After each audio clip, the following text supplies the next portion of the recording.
this is probably the greatest acquisition in watch history, and everyone that's talking about it, while they're covering it fine, like they basically got it wrong. And the ones that didn't miss the point think that Rolex is walking away the good guy. Yes. They're not. Rolex is not the good guy here. No, Rolex wants money.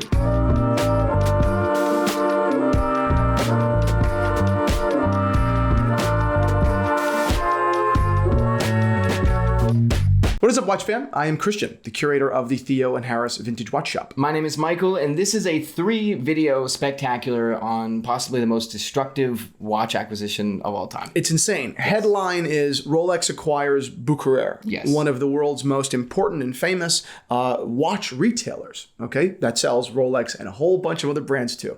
So we're going to be breaking this whole large conversation up into 3 parts. Yes. The first part today, we're going to be talking about how Rolex became this brand, right? How did Rolex become just the almighty superpower that they are? Yes. And it's an interesting conversation because we talk about innovation, we talk about marketing, and we talk about kind of those synergies there. And then finally, we talk about recent events in the last couple of years that have really just put Rolex on a different level and really just changed the entire watch world for good and for just forever. The most well-known brand of all time, stayed the most well-known brand of all time, but there's an extra factor that now everybody knows that really pushed all this along. Exactly. In the second episode, we're going to talk about the actual acquisition, why they did it, what they get from that, how does that react with all the other brands, and how does that push Rolex really to the top of the top level. And then in our final episode, these brands have to fight back. Exactly. Thanos snapped its fingers. Now you have to come back. What are going to be the greater implications from the other brands, right?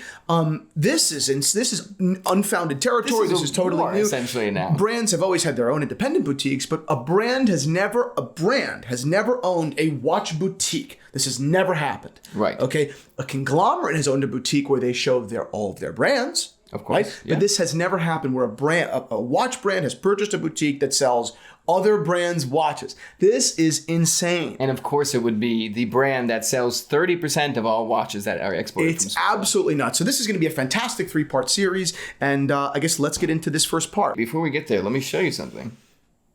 Whoa, what is that? I was going to the dentist and this guy goes, Michael Christie? It's like, yeah. And he goes, wow, huge fan of the Iron Snail and Theo and Harris. I want to show you a watch I made in my backpack over there. To which, after I thought about it, I was like, I should have never been like, okay. Of course, let me come into your car. Yeah.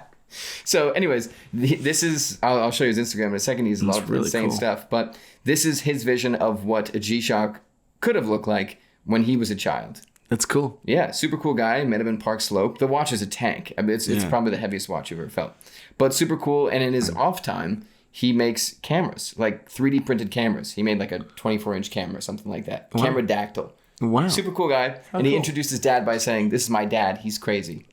Shout out to Cameradactyl. So before we continue, I showed you what that guy Met's version of a G-Shock is, but what are you wearing? I'm wearing I was going to say my first G-Shock, but it's my first G-Shock in a long time. I bought a G-Shock when I was in high school. It was a white one. It was great, but this is far more me. It's a little bit smaller. I adore this watch. This fits you so well. I feel like I'm looking kind of cool. We keep talking about it in between takes. I'm like, it looks amazing. I'm really liking this G-Shock. Yeah. You know, I'm a big Swatch guy. Everyone knows that. Yeah. But I've never really seriously considered a G-Shock, but Michael talked me into it, and oh my god, I am loving this. I took off a Rolex Datejust to put this on. You took off 2? I took off 2, actually. Yeah. So it's incredible. Anyway, loving this G-Shock. I am wearing, obviously, a similar one, but the Atomic one that is also Tough Solar. Yeah. Fantastic. Love it. I've always wanted Atomic Tough Solar, and now I have it. We both wore Rolexes here, but we put on our G-Shocks once we got here because we were opening up and we were excited. We ordered them together.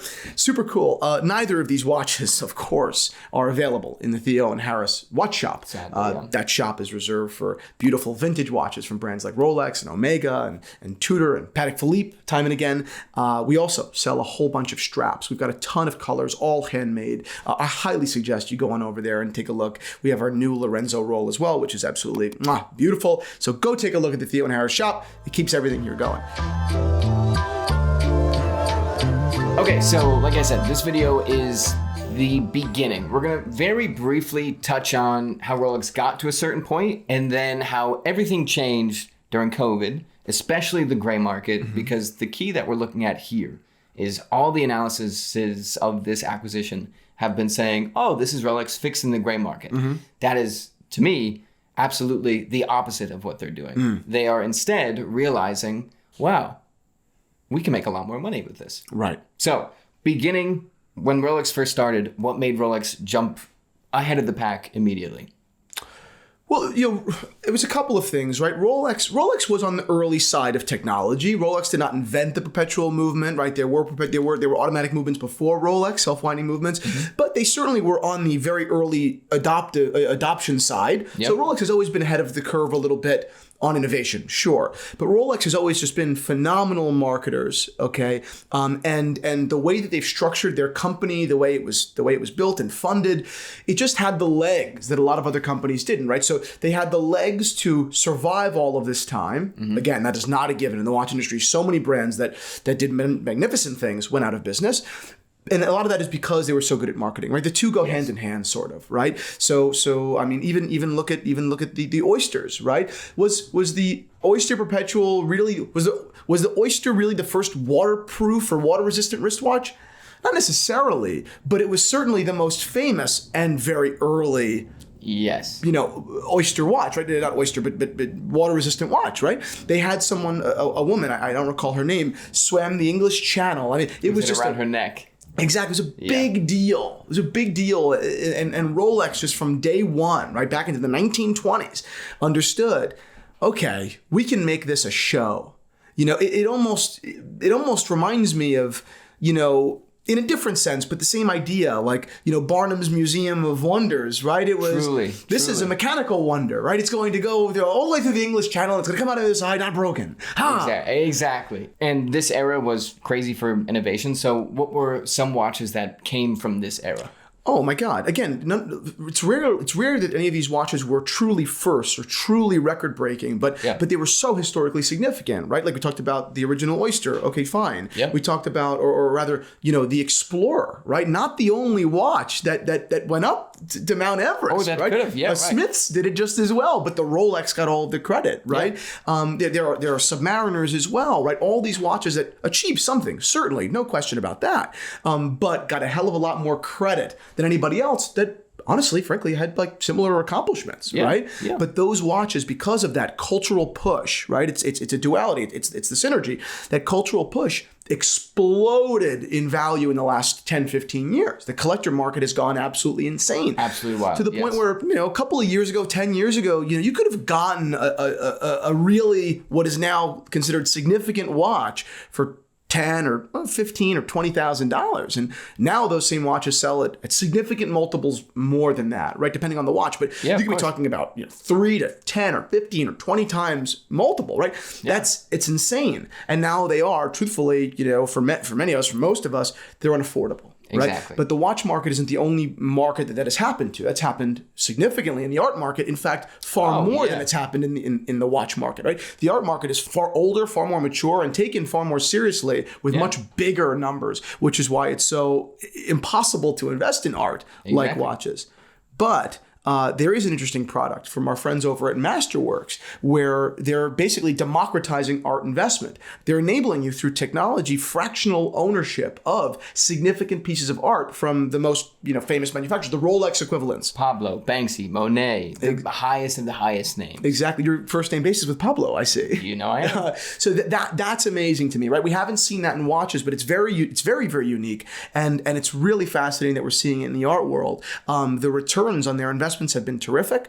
Year over year, they're doing incredibly well. Yeah. I highly recommend you take a look at Masterworks, make an account, do your own research, of course. But with our code down below, you can actually skip the line. There is a line to join Masterworks. There are just too many potential applicants. I believe several hundred thousand. Yeah. So definitely go take a look at Masterworks if you're interested in those financial markets to these collectible instruments. Yeah. So check out the link in our description, as Christian said, to skip the waitlist. See important disclosures at masterworks.com/CD. Did I say Pablo or Picasso? You said Pablo.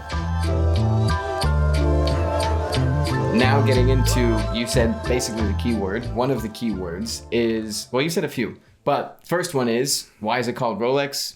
There's a lot of people saying, well, it's because it's easy to say, because it's the sound of a crown being turned, whatever it may be. The biggest leading factor is it's a lot easier to say than most brands. Of course, and we get shit for this sometimes when we share this sentiment, but Rolex is an easy thing to say. I think I've never really heard someone mispronounce Rolex, and I talk to people from all different countries, all over the world, different continents. No one really mispronounces Rolex. People mispronounce all sorts of Swiss watch brands. Naturally, right? We don't speak French. Right? If it's not our native tongue, then it's hard to say it. Yes, of course we could with a little bit of effort, but I don't know, we usually don't put in the effort. Not just me, but people from all over the world, be it in Africa or be it in Asia. The language is just different. Yeah. So they just don't say je l'écoute in the perfect way. They know how to say Rolex. JLC. That's why it's called JLC. Right. Moving on. The common thing we talk about a lot of the times is you first want to get money, then you want to get power. Put those both together. What do you typically have? A king. A king. The crown. Iconic. Unbelievable. The logo itself. The logo itself. That will come into play a lot on the third episode because I have a very cockamamie scheme on how I think these brands can come back. But sometimes I just try and think of what's another logo that is the crown. Then there's a crest. Porsche has a crest. But really, what else is there? Ferrari has a horse. Nothing is royalty besides that. So that immediately is a very dominating thing. I want the crown I associate with that. There is something, something very obvious that's very regal about these crests, right? Families have had crests from time immemorial, sure. Right? Yeah. Like you said, Porsche's got a crest, Ferrari's got a crest. All the, Mercedes-Benz has a logo, there's some logos, but there are plenty of brands with this very kind of classical approach to branding.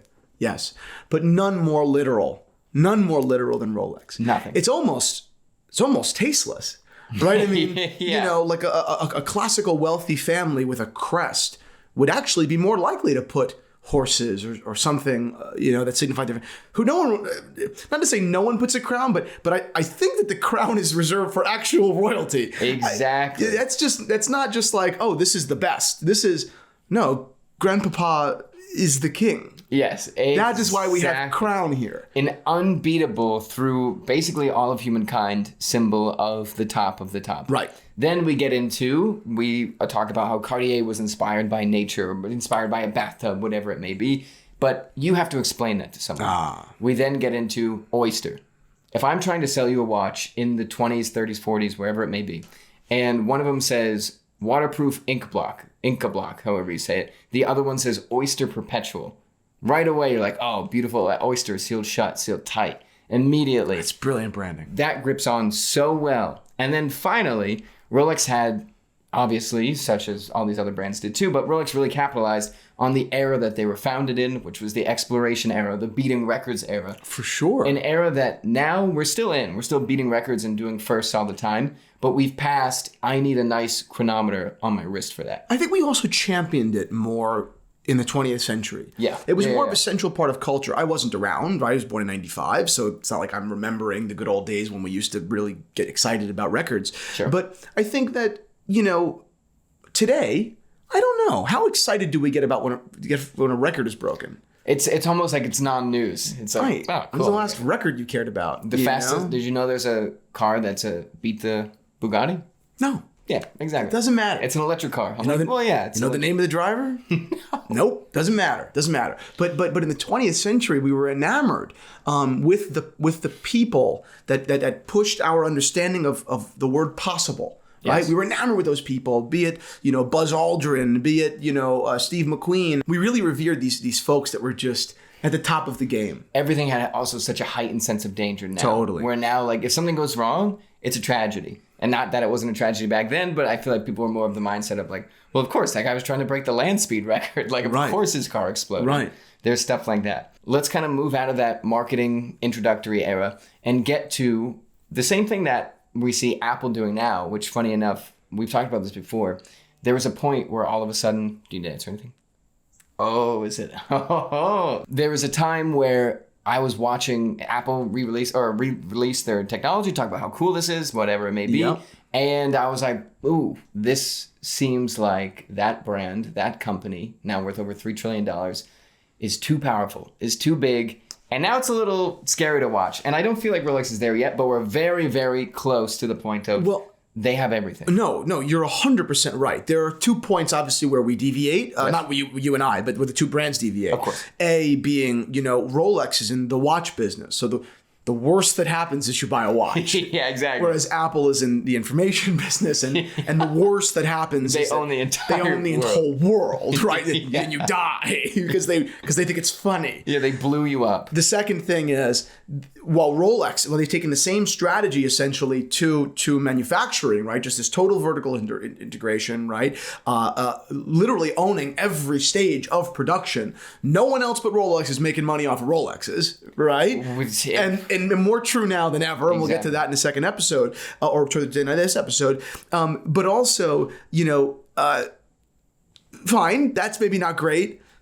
But the other thing would be, they're also not exploiting labor. Yeah. So that's where the two things differ. But other than that, these are very similar strategies to becoming a corporate behemoth, which is what Rolex has become. We've been looking at a lot of brands and looking at how they're built. Obviously, the Swatch Group is extremely powerful in that they own almost every stage of production, and they do for sure. But again, it's just one aspect of it. It gives a lot of independence, gives a lot of power, but then Rolex adds atop that this marketing prowess. And Rolex, the people that run Rolex, the teams that run Rolex have, through a revolving door, right? Everyone has kind of physically passed the baton off, and it's people that have only ever cared about the growth of Rolex. Exactly. That same cannot be said about the brands in the Swatch Group. Of course, yeah. This is a family who cares very deeply for their brands.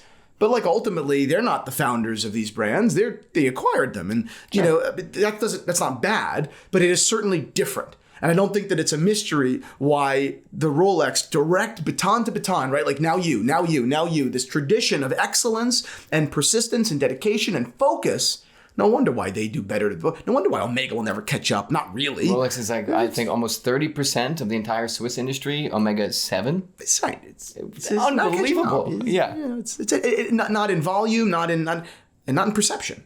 Right? Yeah. Rolex has too much of a team dedicated to making sure that will never happen. Exactly. And Swatch Group is a behemoth. Oh yeah. But they're certainly not on the caliber, on Rolex is a behemoth with agility. Right. That's the thing that we start to see. And then when you start to own everything, and we see it with Nomos, for example, we just were in Germany, a film's coming out soon, you can all of a sudden be like, no, that is not how it works. Our technology is different. Our stuff will be cheaper for us. And you start to become like, we had to get to the point where we can go completely vertical, and now we can do whatever we want. And no one can stop us. And we can do whatever we need to and source wherever we want. Right. No one can put us in a chokehold and raise prices. So we've established essentially why Rolex is such a monster, right? Both on the cultural front, both on the manufacturing front, on the branding goes in with culture. We understand why Rolex is a behemoth, okay? Yep. Now let's move the conversation over to this key turning point, right, during COVID. Yes. Well, the key turning point, I'd say, not even during COVID, is COVID. Is COVID. Yeah. Right.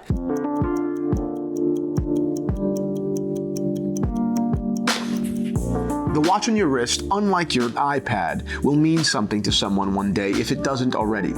Something that will make them smile, walk a little taller, surely at some point cry, but it will mean something.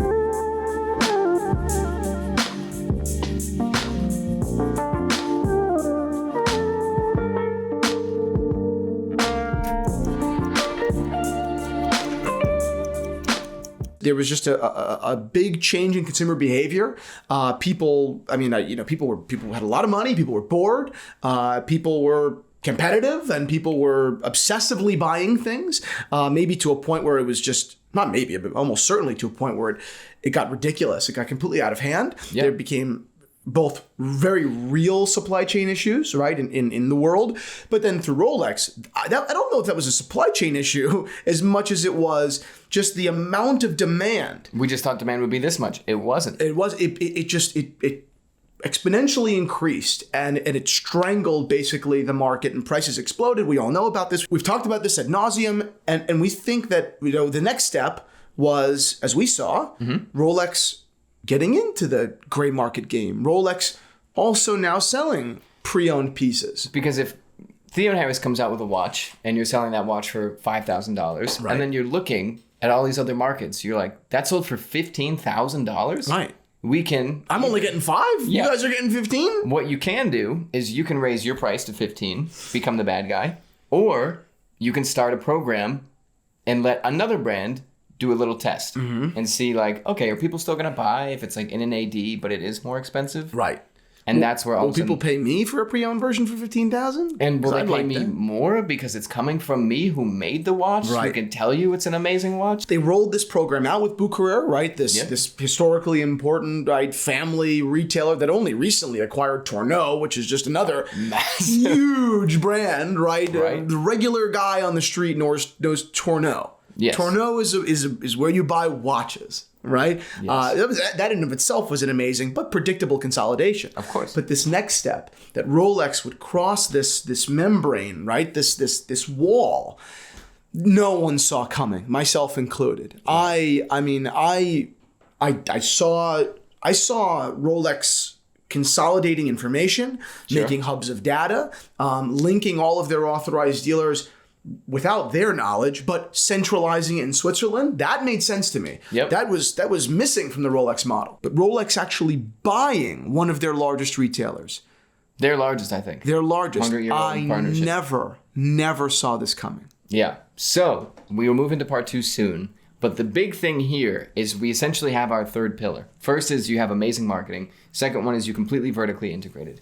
The third is during COVID, Rolex surpassed being a watch brand and got this idea, and some people will hate it, some people will love it, it's all in the middle, that it is now an investment to get as well. Through the common market. I've heard people, just random people that I know that are like, oh, okay, well, you work in watches. Like, I need to get a Rolex. I heard those are going crazy. Yeah. That is a different level. Even if Bitcoin never takes off again, everybody knows that at one point people made fortunes with Bitcoin. So it's solidified in this like, well, I'll look into it. No matter what it is.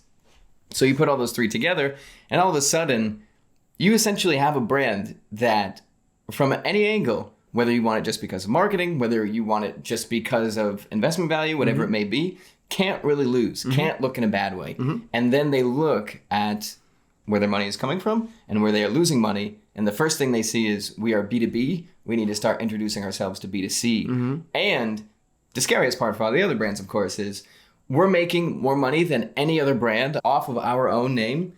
Now, let's start making money off of everybody's name. Yes. Which is insane. Because when Rolex acquires an authorized dealer, that authorized dealer doesn't just sell Rolex, right? So now Rolex is owning the authorized dealer, and they are, I mean, I would imagine, I know Rolex has the money, clearly. Yeah. I would imagine Rolex will change the experience of Bucherer boutiques to, because now Rolex can dictate not just what their space looks like, but what everyone else's space looks like.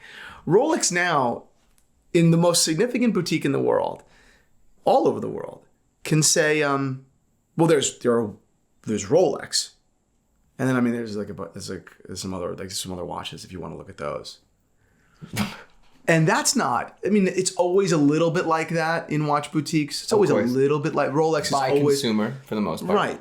But the people that own the ADs still have a vested interest in making Omega and Panerai and JLC look good. Rolex doesn't particularly care. If you're talking to Does Bucherer care anymore? If you're talking to a sales rep about Rolex and he has a Rolex enamel pin on, are you really going to say like, well, can I go check out that other brand? So now will other brands pull out of Bucherer? That's our next discussion. Big talks, guys. Part 2 coming. Yes.